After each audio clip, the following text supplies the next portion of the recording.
The penthouse was silent except for the soft hum of the city 40 stories below. Gabrielle's hands trembled as she clutched the edge of the massive bed, exhaustion weighing down every muscle in her body. She'd been scrubbing floors for 16 hours straight. Her day job at the corporate building, her evening shift at the hotel, and now this emergency call to clean the penthouse of some wealthy businessman she'd never met. Mrs. Martinez had been insistent. "This client pays triple. Don't mess it up." The bed looked like a cloud wrapped in silk. Just 5 minutes, Gabrielle thought, lowering herself onto the edge.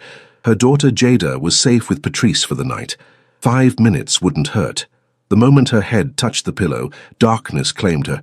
She didn't hear the door open, didn't hear the footsteps that stopped abruptly at the bedroom entrance, didn't see the dangerous man in the tailored black suit freeze at the sight of a stranger in his bed.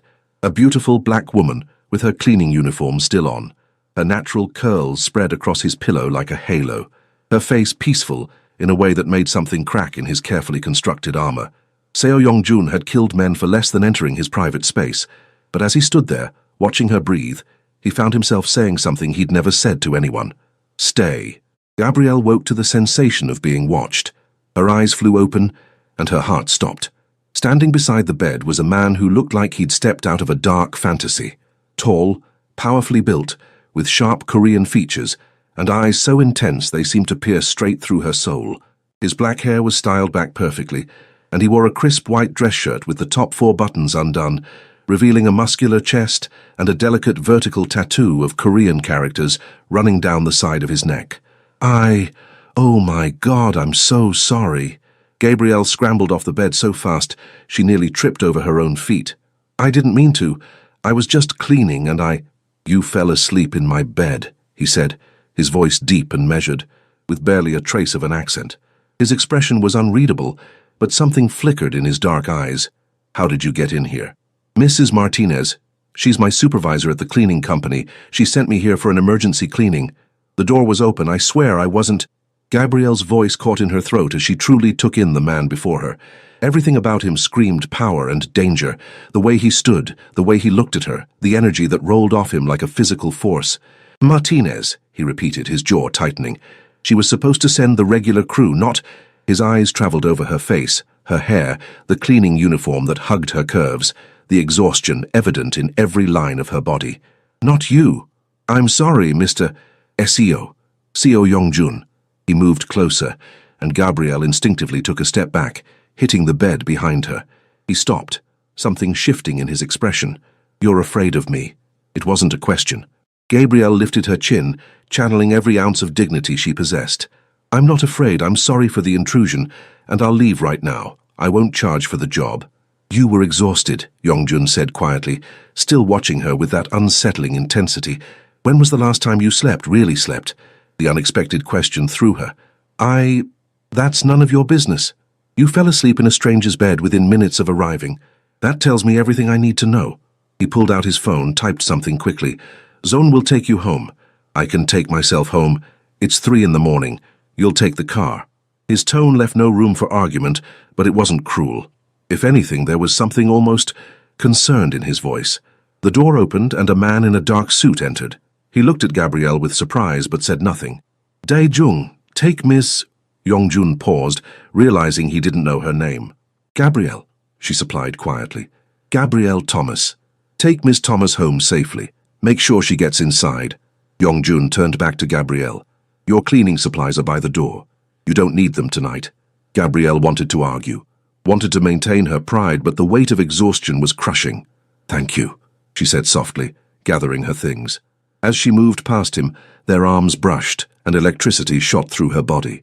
She saw his jaw clench, saw something flash in his eyes that made her breath catch. "Gabrielle," he called as she reached the door. She turned back.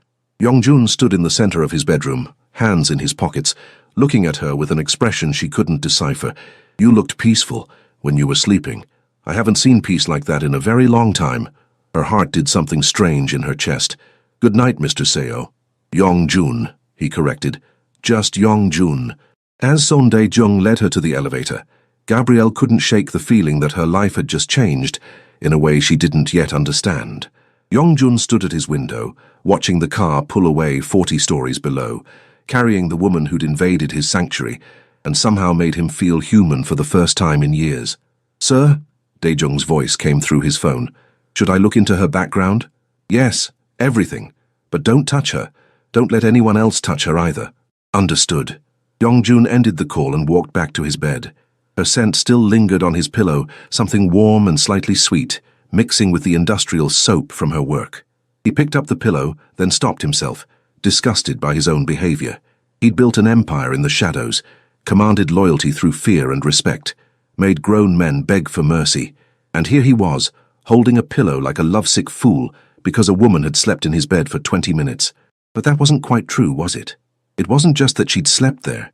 It was the way she'd looked, vulnerable but strong, exhausted but dignified.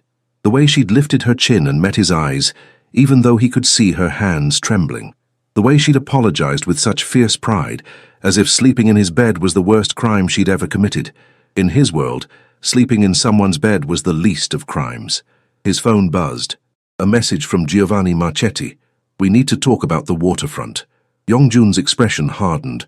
The Italian had been pushing boundaries for months, testing his territory, trying to find weaknesses. Giovanni would find none. Yongjun didn't have weaknesses, except now possibly he did, and she had beautiful brown skin and eyes that had looked at him like he was a man, not a monster. He typed back, "Tomorrow. My office, noon." Then he erased all thoughts of the Italian from his mind and let himself remember the woman who'd made his carefully controlled world tilt on its axis. Gabrielle barely remembered the car ride home. Zone Dai-Jung had been silent and professional, opening doors, making sure she was safe. The building Yongjun lived in was the kind of place she cleaned, but would never afford. All marble and gold and views that made the city look like a jewel box. Her apartment was the complete opposite. Small, cramped, in a neighborhood that was safe enough but rough around the edges. But it was hers. Hers and Jada's. She checked her phone. A text from Patrice. "Jada's asleep. Don't worry. Get some rest, girl."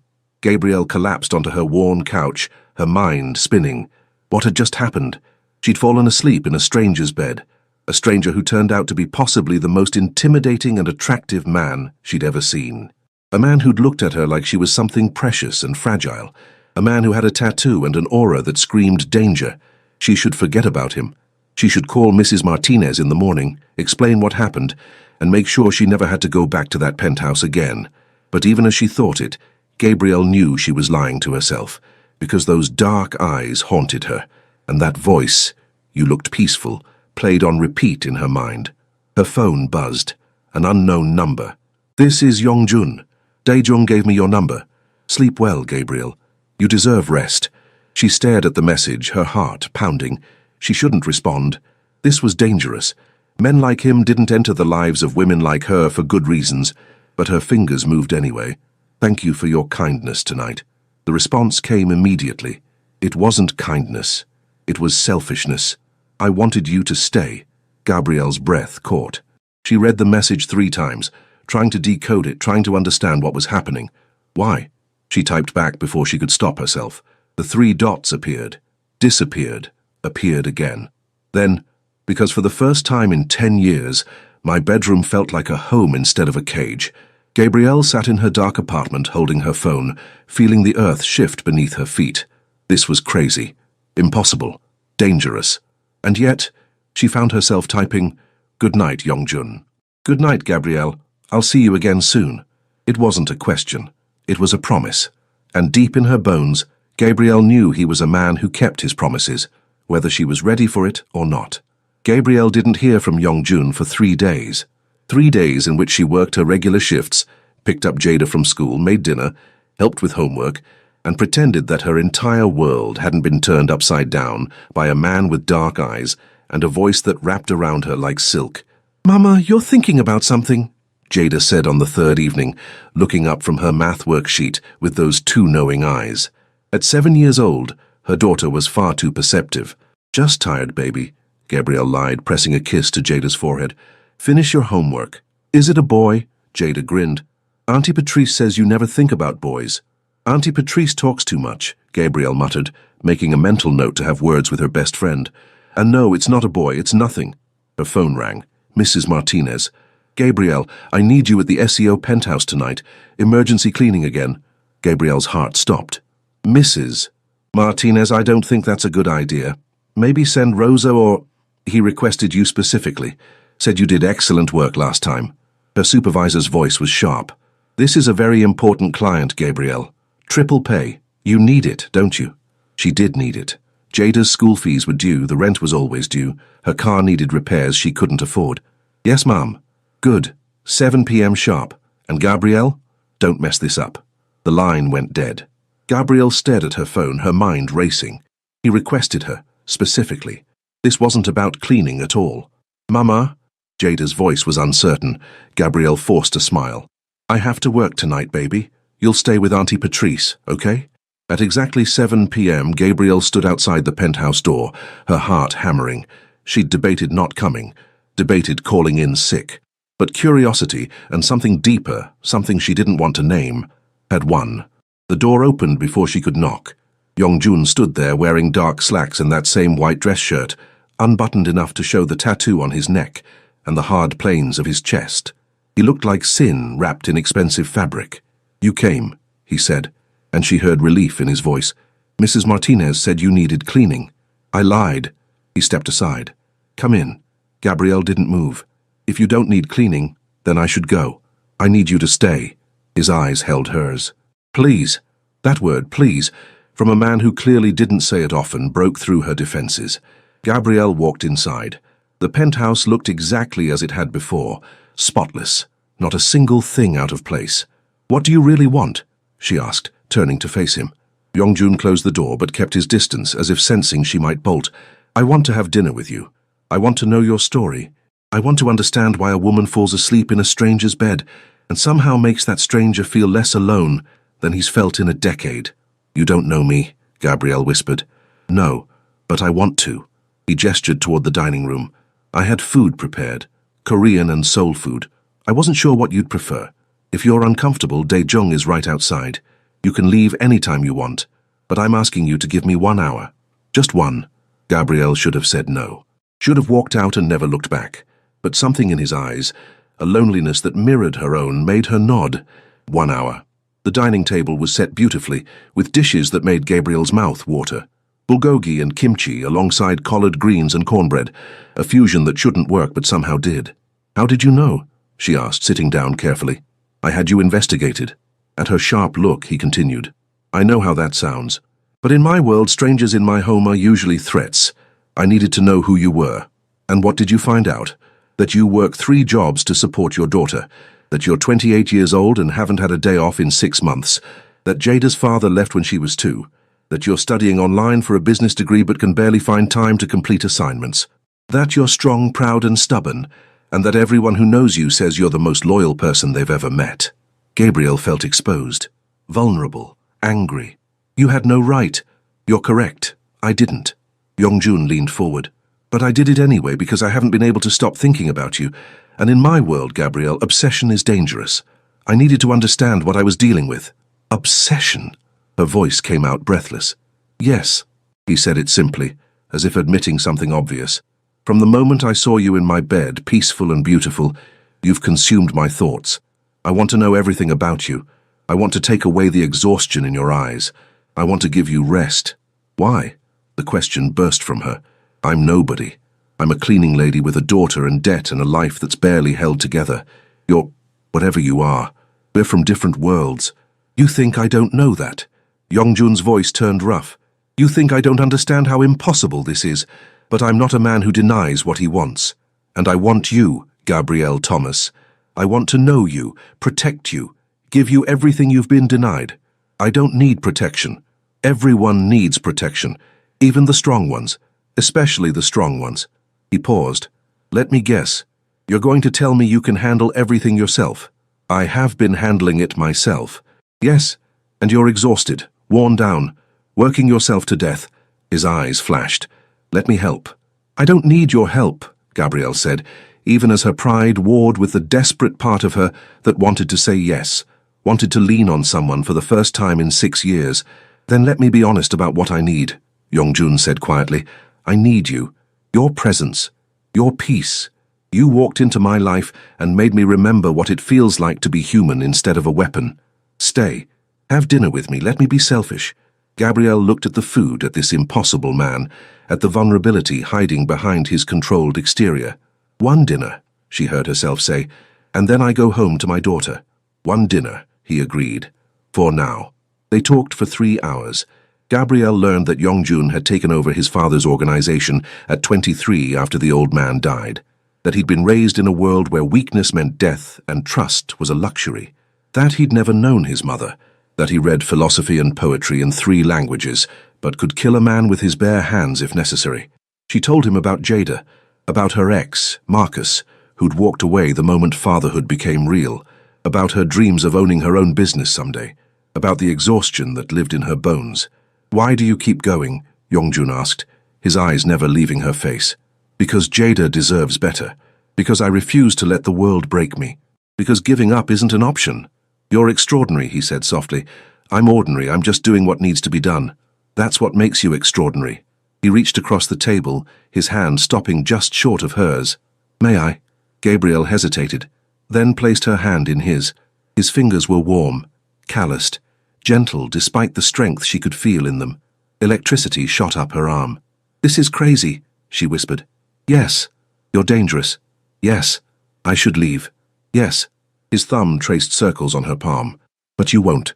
"Not yet." He was right. Gabrielle sat there, her hand in his, feeling something shift inside her chest, something she'd locked away years ago when Marcus left. Hope. Dangerous, terrifying hope.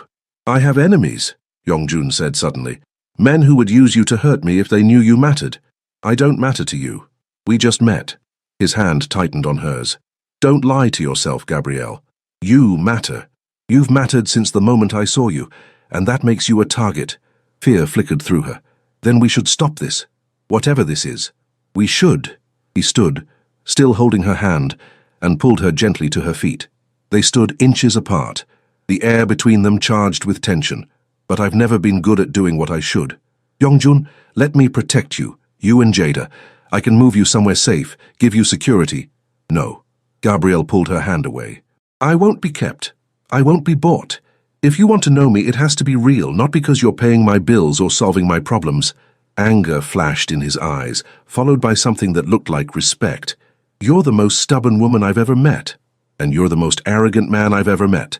They stared at each other, and then, impossibly, Yongjun smiled, a real smile that transformed his face from dangerous to devastating. "We're going to be a disaster together." "There is no together. I'm going home. I'll have Daejong drive you. I'll take the bus." "It's 11 p.m. I've taken the bus at 11 p.m. for years." "Not anymore. Not while I'm—" He stopped himself. "While you're what?" "While I'm watching over you."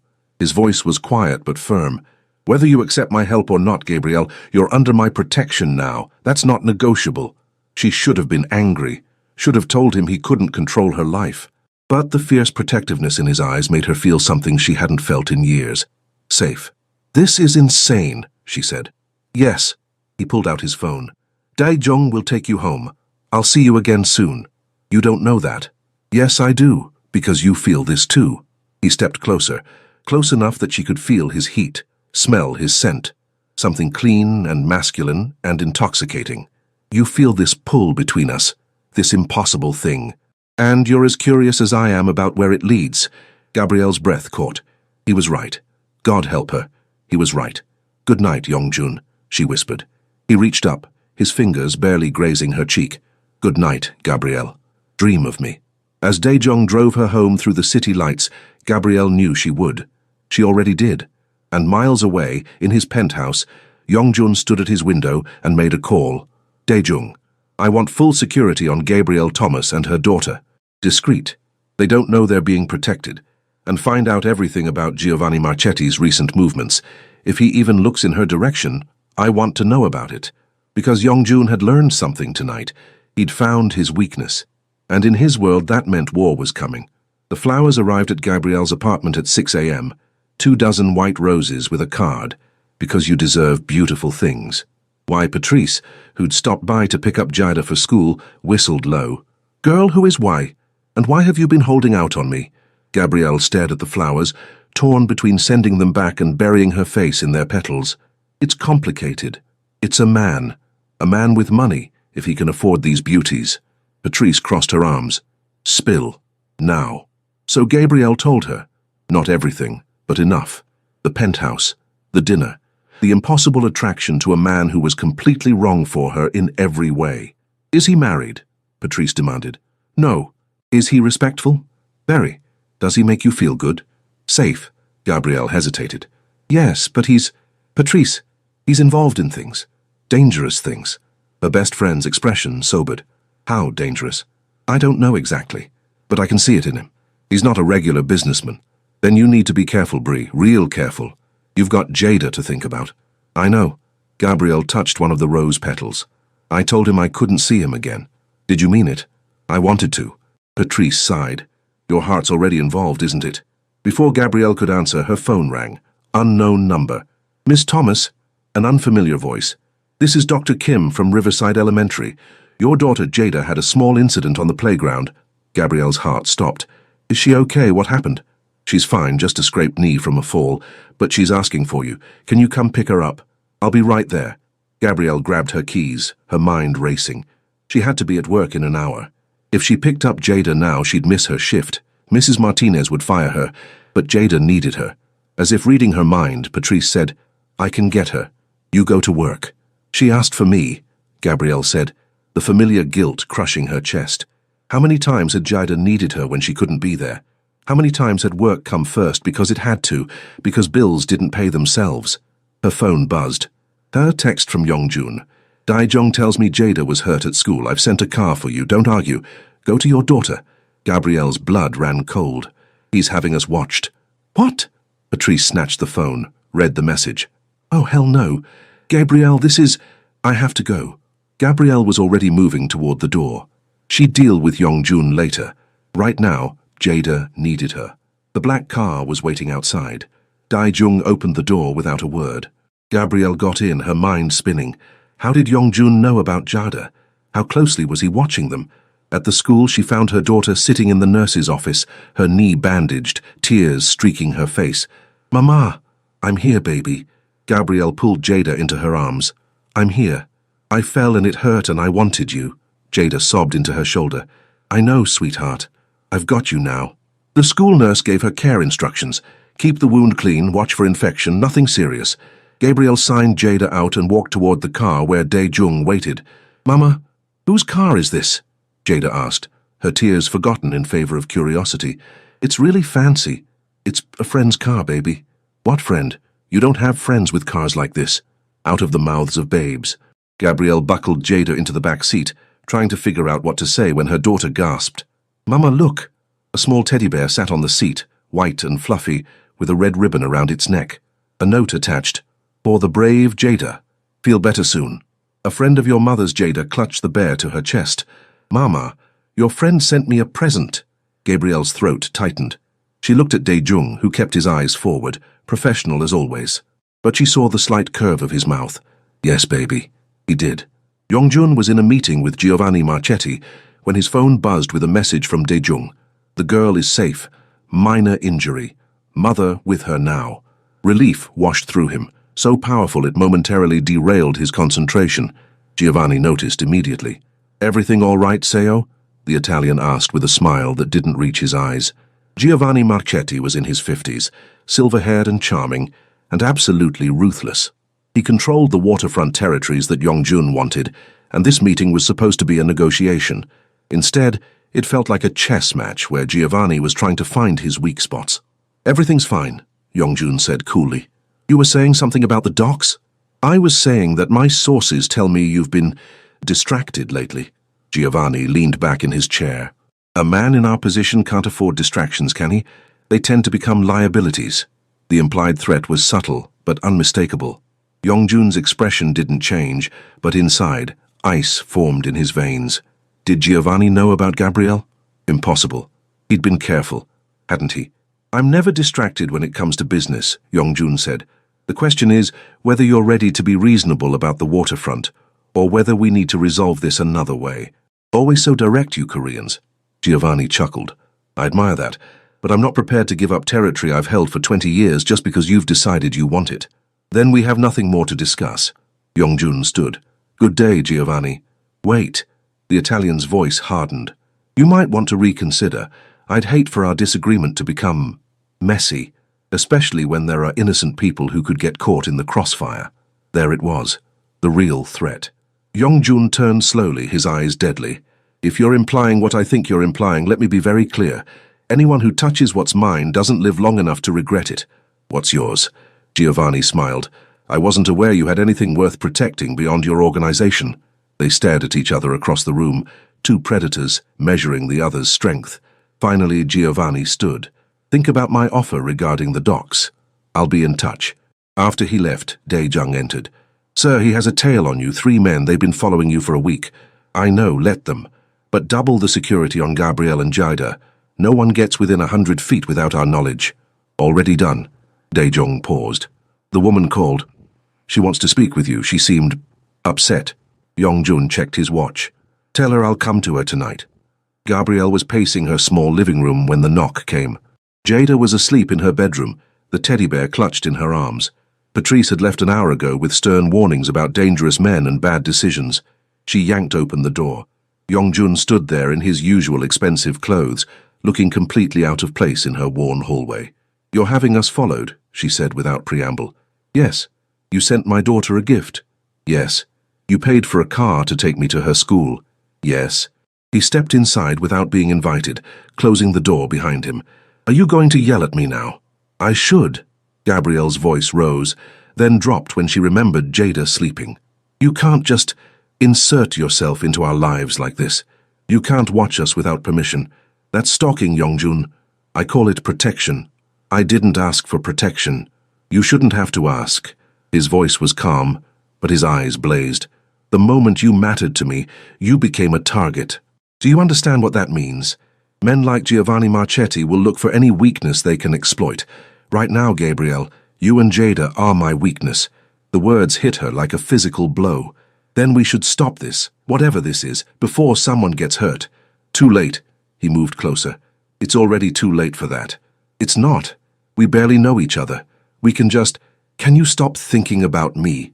The question was soft but fierce. Because I can't stop thinking about you. Every moment, every breath, you're in my head, in my chest, under my skin, and I don't want it to stop. Gabrielle's breath caught. Yongjun, I know I'm selfish. I know being near me puts you in danger, but I can't let you go. Not now. Not when I've finally found something real in this world of shadows and lies. He reached up, cupping her face gently. Tell me you don't feel this too. Tell me you don't lie awake thinking about me.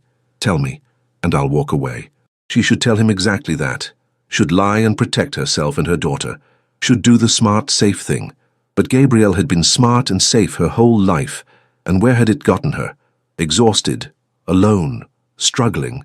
This man, this dangerous, impossible man, made her feel alive, seen, wanted. I can't, she whispered. I can't stop thinking about you. The relief that washed over his face was beautiful and terrible. Then let me protect you, both of you. Let me... No. She stepped back. If we do this, if we try this, it has to be real. Not you solving all my problems and me being grateful. I need to know that what you feel is about me, not about rescuing me. Gabrielle, I mean it. Her voice was firm. You can't pay my rent. You can't buy me things. You can't control my life just because you're worried about me. I can't just stand by while you work yourself to death. That's my choice to make. They stared at each other, neither willing to bend. Finally, Yongjun exhaled sharply. You're going to be difficult about this. About maintaining my dignity and independence? Yes. I hate it. I don't care. A smile tugged at his mouth. You're incredible. Stubborn and proud, and incredible. He glanced toward Jada's bedroom. Can I meet her? Your daughter? Gabrielle's heart clenched. She's asleep. And Yongjun, if you meet her, she'll get attached. And if this doesn't work out, it will work out. You can't know that. Yes, I can. He stepped closer again, his hand finding hers. Because I'm not walking away from this. From you. I don't care how difficult you make it, how much you fight me, how impossible this seems. I've spent 10 years building an empire, Gabrielle. I know how to fight for what I want, and I want you. The intensity in his voice, in his eyes, made her knees weak. This is crazy. You've said that before. It bears repeating. He smiled, that rare, genuine smile that transformed his face. Stay with this craziness, stay with me. Let me prove that I can be what you need. What I need is for my daughter to be safe. She will be. I swear it on my life. No one will touch her. No one will even get close. Gabrielle wanted to believe him, wanted to lean into the security he offered, the protection, the care, but fear held her back. If Giovanni Marchetti knows about us, he suspects. He doesn't know. And even if he did, he wouldn't dare move against a child. There are rules even in my world. Rules can be broken, not by men who want to live. The lethal promise in his voice should have frightened her. Instead, it made her feel safer than she had in years. I need time, she said finally. Time to think about this. Time to figure out if I'm strong enough to be in your world. You're strong enough. His thumb traced her cheekbone. You're the strongest person I've ever met. You don't know me well enough to say that. Then let me get to know you better. Have dinner with me tomorrow. Bring Jada. Let me show you that I can be trusted with what matters most to you. The fact that he understood that what mattered most wasn't money or security but her daughter cracked something open in Gabrielle's chest. One dinner with Jada in public. Deal. He leaned down, his forehead resting against hers. Thank you for giving me a chance. I haven't decided anything yet. Yes, you have. You just don't want to admit it. He was right. God, he was right.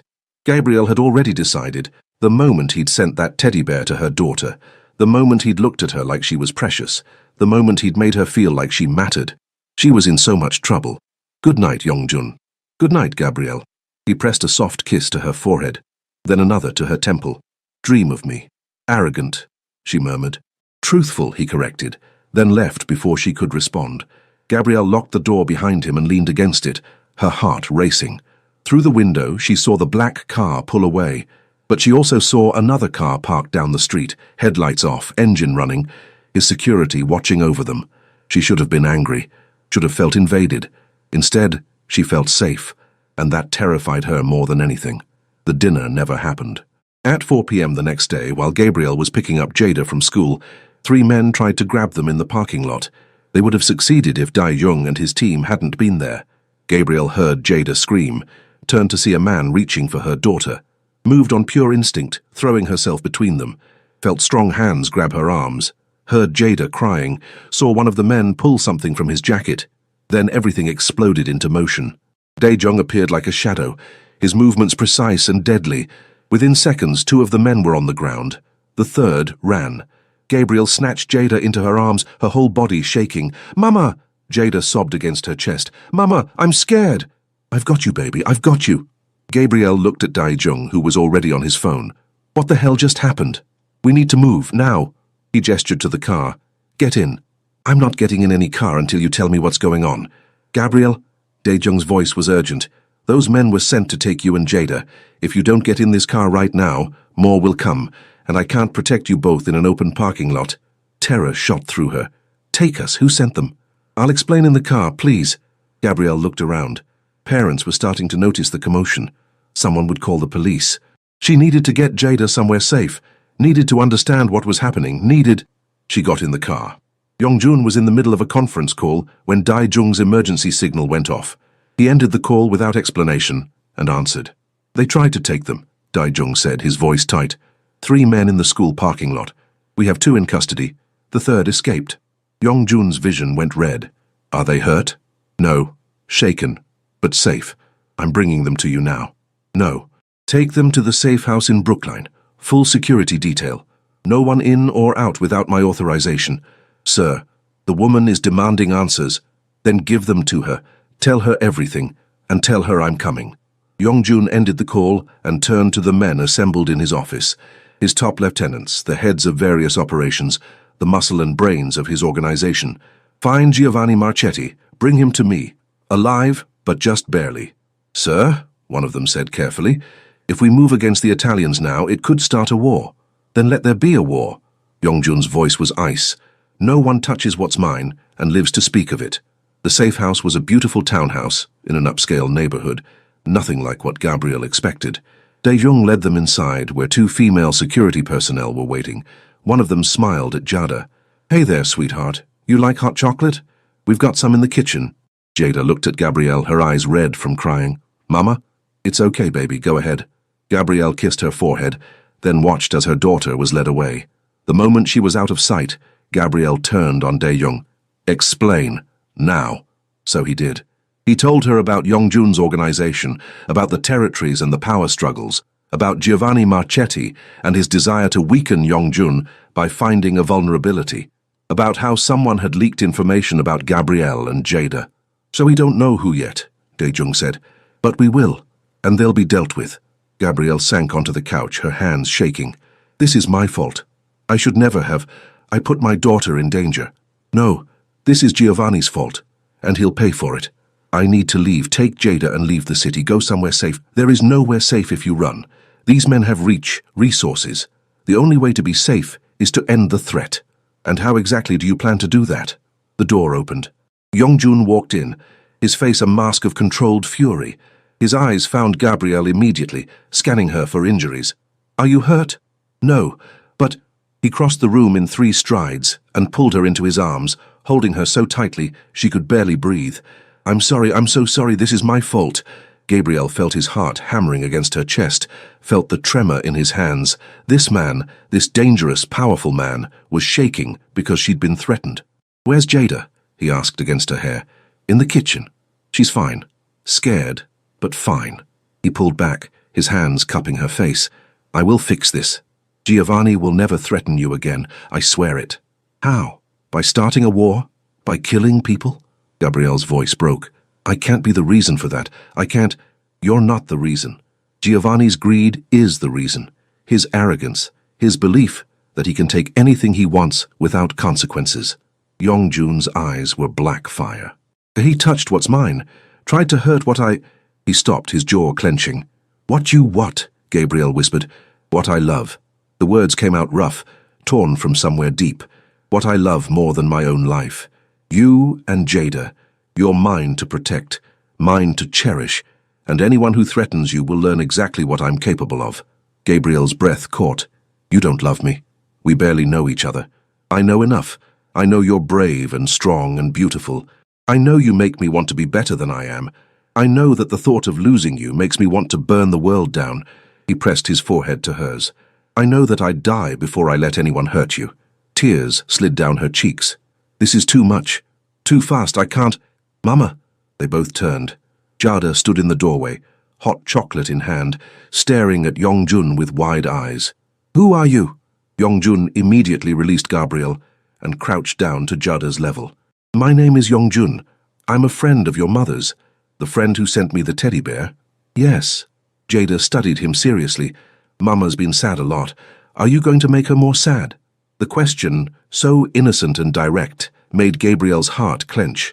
Yongjun looked at Jada with an expression so tender it took Gabrielle's breath away. "No, little one. I'm going to try very hard to make her happy. To make both of you happy and safe." "Safe from the bad men?" "Yes. From them and anyone else who might try to hurt you." Jada considered this. "Are you a good guy or a bad guy?" "I'm—" Yongjun paused, and Gabrielle saw him struggle with honesty versus what a child should hear. "I'm someone who does bad things sometimes to protect good people. Does that make sense? Like a superhero." A smile flickered across his face. "Something like that." "Okay." Jada walked over and held out her hand. "I'm Jada. I'm 7 years old. I like butterflies and art and my mama." Yongjun shook her small hand gravely. "It's an honor to meet you, Jada. I like your mama too." "I know. You look at her like Prince Philip looks at Aurora in Sleeping Beauty." Gabrielle made a choked sound. Yongjun actually laughed, a real laugh that transformed his face. "You're a very observant young lady." "I know." Jada looked at Gabrielle. "Mama, can I finish watching my show? The nice lady set up the TV for me." "Yes, baby, go ahead." After Jada left, Gabrielle turned to Yongjun. "A superhero?"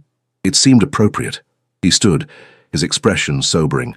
"Gabrielle, I need to handle Giovanni. That means you and Jada stay here, under guard, until it's done."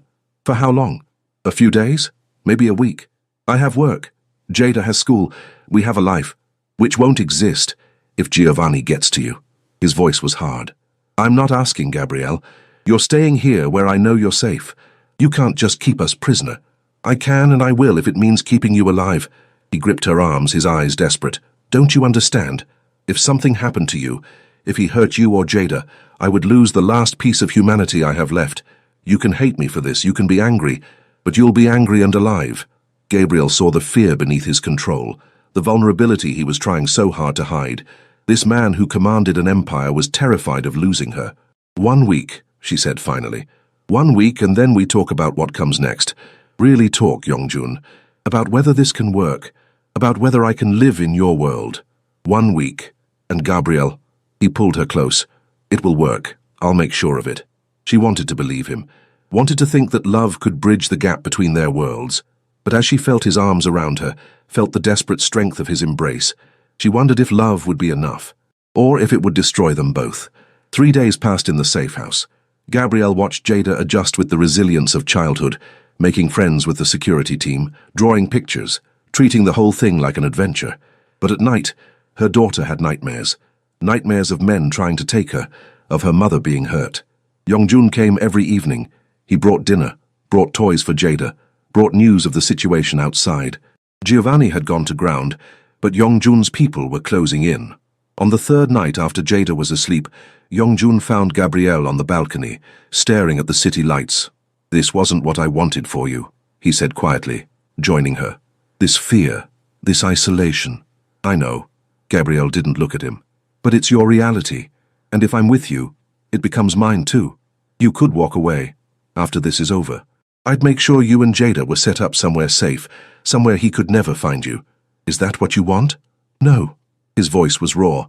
"I want you with me. Always. But I want you happy more than I want you mine."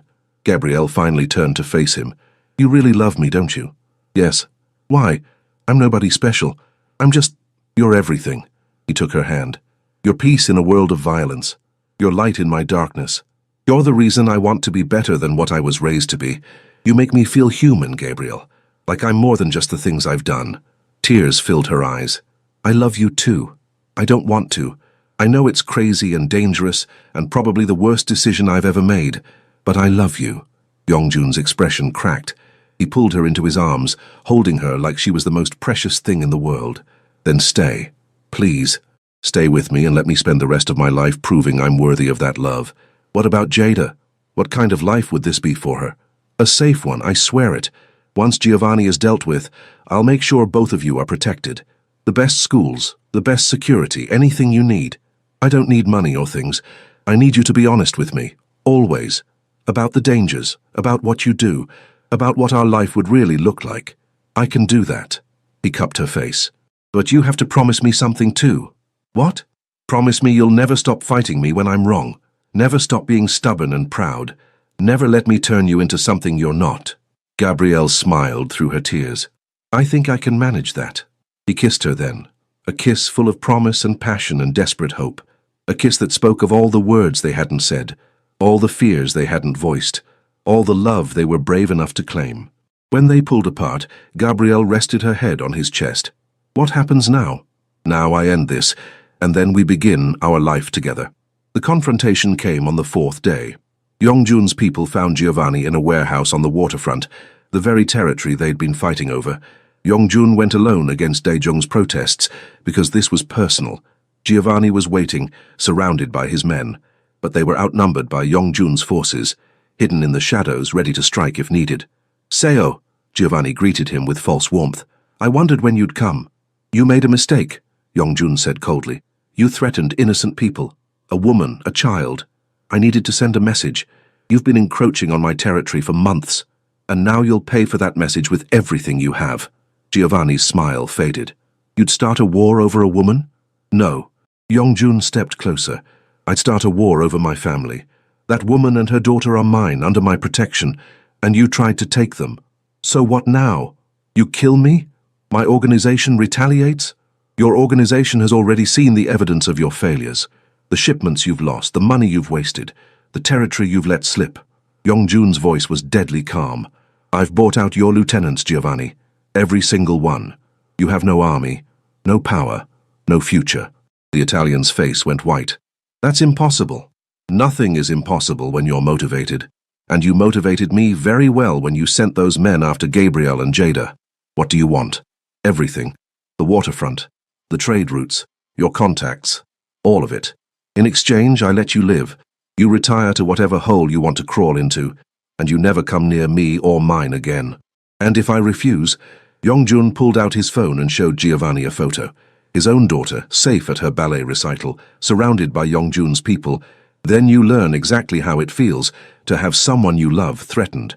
Unlike you, I won't actually hurt her, but she'll never be safe again.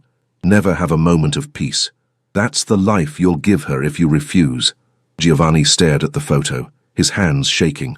The great Mafia boss, brought low by the same weapon he'd tried to use. You bastard. I learned from the best. Yongjun pocketed his phone. Do we have a deal? The Italian knew he was beaten. We have a deal. Good. Your lawyers will have the paperwork by tomorrow. Sign it. Disappear. And Giovanni? Yongjun's eyes were ice. If I ever see you again, if I even hear that you've mentioned Gabrielle's name, I won't be so generous. He left Giovanni standing in the warehouse, defeated and broken. As Yongjun walked out into the morning sun, he pulled out his phone and called Gabrielle. It's over, he said when she answered. You're safe, both of you. He heard her sob of relief. Are you okay? I'm perfect. I'm coming to get you. We're going home. Home?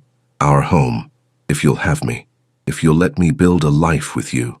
Yes, Gabrielle whispered. Yes, to all of it. 6 months later, Gabrielle stood in the kitchen of a beautiful house. Not a mansion, not a penthouse, but a real home in a safe neighborhood with good schools and a backyard where Jada could play. Yongjun had stepped back from the day-to-day operations of his organization, keeping only the legitimate businesses, letting Daejong handle the rest. He still had power, still had influence, but he'd chosen a quieter life. A life with her. She heard the front door open. Mama, Jada's voice called. We're home. Yongjun appeared in the doorway, Jada on his shoulders, both of them laughing. In 6 months he'd become the father Jada never had, patient, loving, present. He'd taught her Korean words, taken her to museums, sat through endless Disney movies without complaint. How was the park? Gabrielle asked, kissing first Jada, then Yongjun. Amazing. Yongjun taught me how to fly a kite. Jada scrambled down and ran to show Patrice, who'd come for dinner, the pictures on her phone. Yongjun pulled Gabrielle into his arms. I love you, he murmured against her hair. I love you too, even when you spoil her rotten. She deserves to be spoiled. You both do. He reached into his pocket. Speaking of which, the ring was simple but beautiful, a single diamond that caught the light. Gabrielle's breath caught. I know we've only been together 6 months, Yongjun said. I know you might want to wait longer, but I've waited my whole life to find you, Gabrielle. I don't want to wait anymore. Marry me. Let me be your husband and Jada's father. Let me spend every day proving I'm worthy of your trust. Gabrielle looked at this man who'd turned her world upside down, who'd fought for her, protected her, loved her despite the odds. This man who'd given up his empire to build a home. Yes, she whispered. Yes, I'll marry you. He slid the ring on her finger and kissed her until she couldn't breathe. From the living room she heard Jada squeal and Patrice laugh. She knew you were going to propose, Gabrielle said against his lips. I asked her permission first. She said yes, but only if I promised to always make you happy. And what did you say? I said it was the easiest promise I'd ever make. Gabrielle pulled back to look at him. This man who'd once been cold and dangerous and now looked at her like she was his whole world. I never thought I'd find this. Someone who sees me, really sees me. I never thought I'd find peace, but then you fell asleep in my bed and changed everything. She laughed. Best mistake I ever made. Not a mistake. Fate. He kissed her forehead, her cheeks, her lips. I love you, Gabrielle Thomas. Soon to be Gabrielle Seo. I love you too. My dangerous, impossible, wonderful man. Outside, the sun set over their new life. A life built on trust and sacrifice and love that refused to be denied. A life that started with a tired cleaning lady falling asleep in a stranger's bed and ended with forever. 2 years later, Gabrielle stood in the kitchen of their home, watching through the window, as Yongjun pushed 9-year-old Jada on the swing set he'd built himself. Her daughter's laughter rang through the yard, pure and joyful. On her hip, their son, 6-month-old Minjai, gurgled happily, his tiny hand wrapped around her finger. He had Yongjun's dark eyes and her warm brown skin, perfect in every way. Patrice sat at the kitchen table sipping tea. Girl, if someone had told me 2 years ago that you'd be married to a reformed Mafia boss with a baby on your hip, I would have had them committed. Gabrielle laughed. I would have agreed with you. But you're happy, I can see it. You're actually happy. I am. Gabrielle watched Yongjun catch Jada as she jumped from the swing, both of them tumbling into the grass, laughing. I never knew I could have this. A real family, a real partner. Yongjun had been true to his word. He'd left the criminal world behind, focusing on legitimate businesses, real estate, imports, investments. They lived quietly, safely, surrounded by people they loved and trusted. Daejung visited often, now running the organization with Yongjun's blessing. The danger hadn't disappeared entirely, it never would, but it was distant, manageable. Her phone buzzed. A message from Rosa, her old colleague who now managed 3 of Yongjun's office buildings. "Girl, your husband just approved my promotion. I'm the new regional manager." Gabrielle smiled. Yongjun had made it his mission to help everyone who'd been kind to her during her struggles. Rosa, Mrs. Martinez, who now ran her own cleaning company. Even the bus driver, who'd always waited an extra minute when he saw her running. "You thinking about the wedding?" Patrice asked. Among other things, Gabrielle and Yongjun had married in a small ceremony, with just close friends and family. Jada had been the flower girl, crying happy tears through the whole thing. Yongjun came inside, Jada racing ahead to wash her hands. He took Minjae from Gabrielle's arms, cradling their son with the gentleness that never failed to make her heart melt. "Hello, little one. Did you miss me?" Minjae cooed, and Yongjun smiled, that rare, genuine smile that belonged only to his family. "Dinner's almost ready," Gabrielle said, leaning into him. "Perfect." He kissed her temple, then her lips. "I love you, Mrs. Seo." "I love you too. Now go clean up. You're covered in grass." After dinner, after Jada was tucked into bed and Minjae was sleeping peacefully, Gabrielle and Yongjun sat on their back porch watching the stars. "Do you ever miss it?" she asked quietly. "The power? The control?" "No." His arm tightened around her shoulders. "I have everything I need right here. You, the children, this life we've built. That's the only power that matters. Even on hard days? Especially on hard days." He turned to face her. "You saved me, Gabrielle. That night you fell asleep in my bed. You didn't just rest. You gave me rest, peace, a reason to be more than what I was. You saved me too. You showed me I deserved more than survival, that I could have joy." They sat in comfortable silence, 2 people from different worlds who'd found their way to each other against all odds. "Mama?" Jada's voice called from inside. "I had a bad dream." Gabrielle started to stand, but Yongjun was already moving. "I'll go," he said. "You rest." She watched him disappear inside, heard his gentle voice comforting their daughter. This man who'd once been feared throughout the city was now reading bedtime stories and chasing away nightmares.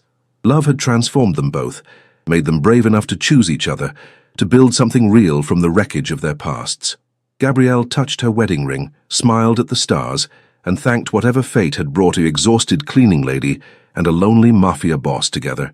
Some love stories start with grand gestures. Theirs started with rest, with one moment of vulnerability that changed everything, and now they had forever to be each other's peace.